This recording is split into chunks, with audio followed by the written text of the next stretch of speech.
Good morning and welcome to Finding Balance with Fiona.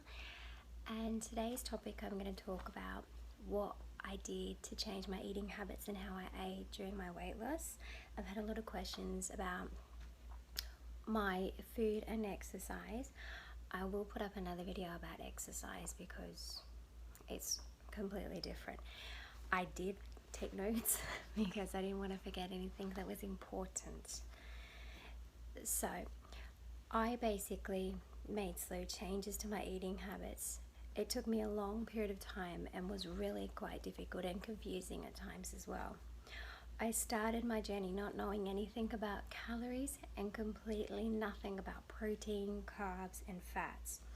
I didn't know how many calories I should eat a day or what the actual food calories were. It became a whole new learning curve for me. I had to do research on how many calories I should eat a day, and I looked up many different sites and everything, and I had a lot of conflicting articles and numerous formulas, and I got really confused by the whole thing. So I had one simple question of how many calories should I eat a day to lose weight at my current weight, and due to all the conflicting information that I found on the website, it became really difficult for me to find that simple answer. So what I did was I went and sought help by somebody who knew exactly what they were talking about, and due to my height and my weight and my physical activity, that I was started at 2,000 calories a day, and if I would plateau for periods of time or I wasn't losing weight for a long period of time, I was told to drop it by 10% only and see if I lose it, but do not go below 1,200 calories a day. To track my calories, I did use MyFitnessPal because I found it difficult at first to try and figure out the actual program, but once I did, it remembered the regular foods I was eating, and it was much easier for me to keep track of what I was doing. I did have to weigh my foods. I got like a kitchen scale, and I would weigh everything from if the Greek yogurt said 100 grams of Greek yogurt was 108 calories, then I would measure the 100 grams, and then eventually I learnt what that was just by seeing it, by visually. I don't have to weigh it now, and I know automatically how many calories things are worth. So I would enter it all into MyFitnessPal. Then I actually realized what I was eating, and because I used to think, oh, I'll just quickly grab this for lunch, a burger or something, and then you put it in MyFitnessPal and you're like, that's my whole day's worth of calories plus tomorrow.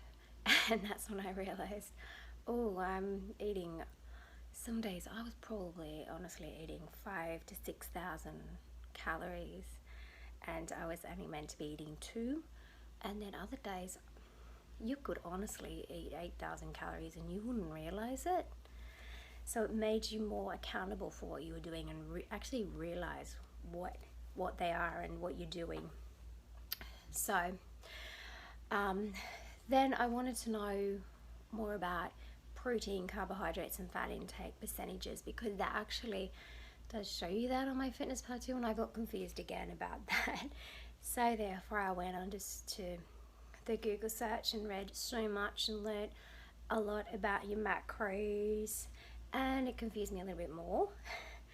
But after that I just put all that aside and just stuck to my calories, and I started swapping unhealthy foods for healthier foods. I also changed up my habits. I would go walking like of an evening time. That's when it was really bad for me, and I would want to sit there and eat, and especially summertime with daylight savings, I would go out and walk instead of sitting in front of the TV and eating half the night. And then once you do the physical activity, you come back home and then you think twice about, oh, I just did all that. Do I really want to sit there and binge eat all the calories I just burnt? It makes you sort of think differently. And another thing, I would avoid going to the grocery store while I'm hungry or when you're out shopping, because when you walk through those food courts and you smell that food, you are so starving and hungry that you can't control yourself sometimes. I also will drink an excessive amount of Pepsi Max, so I wouldn't eat. I swapped food and started drinking that because it tasted different, like something in preference to water. So I lowered my calories, but I increased diet sodas. And it was a good thing at the time that got me through the period of transitions and things like that. But it gave me another habit to conquer later on. But it was good because it reduced my calorie intake. So then afterwards, I say so I'd have like 6 Pepsi Max a day. Then I would just be so conscious of reducing it. Every week I would go, no, I'm only going to have 3 today. And I would just stick to that. And then now I don't have any. I probably have like 1 a week or 1 every 2 weeks. It doesn't, I don't mind, I don't care for it anymore. And also, when I go out for dinner or lunch or a function, I would try to make a healthier choice of lower calories.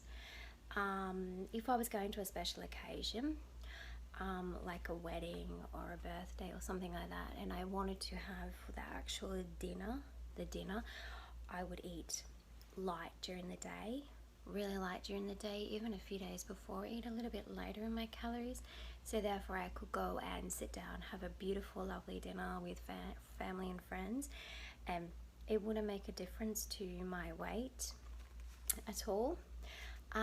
Chocolate was a big problem for me before. I would eat a family block of chocolate that is really big every single day, every single evening.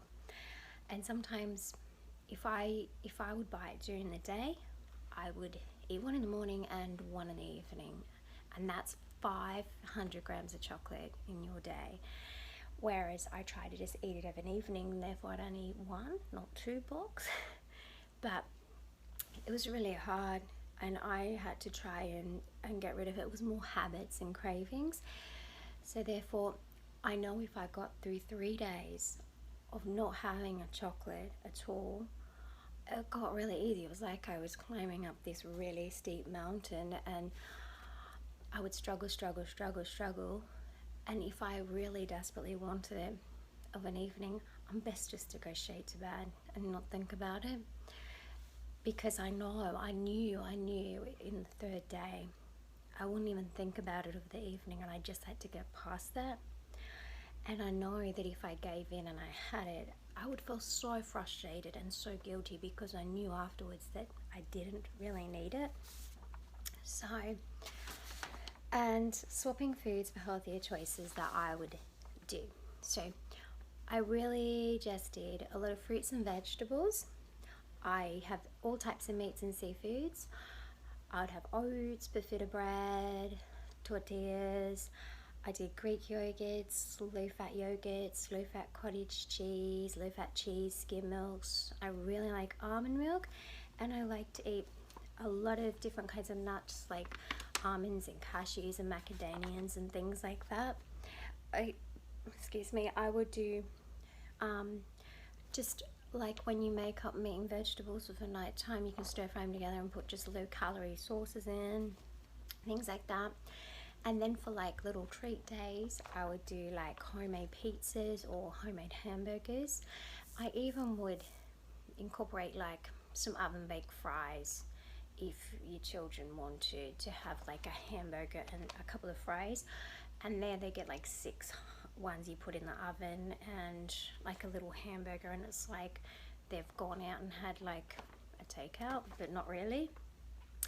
When I would go out to the food courts and to shopping, I would choose things like sushi and boosters, like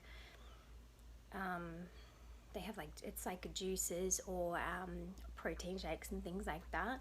I would do Subway, or I'd find a little cafe that would make chicken salad sandwiches or meats and salads and things like that. I I realized then if I ate basic foods, I knew it was much easier while I was struggling to control my weight and to lose it. So having my own food choices. So I didn't go on a diet, I had my own food choices. I had the freedom to choose whatever I wanted to eat, and I had control over my own life. That means like that I'm not stuck to a diet. So if I go to a function or I'm at home and I only have certain things in the cupboard, I do not have to follow a diet. I can put healthier options together as long as I stay within my calories. I'm fine. And then that way I learn to eat healthier foods, but I can eat what I eat normally. I don't have to go and buy ridiculous things and put them all together, because if I stick to a funny odd diet, I know that I'll go off that. Once I lose the weight, I'll go off it and go back to normal eating, and I won't have trained myself on how to normally eat my foods I like, but in healthier ways.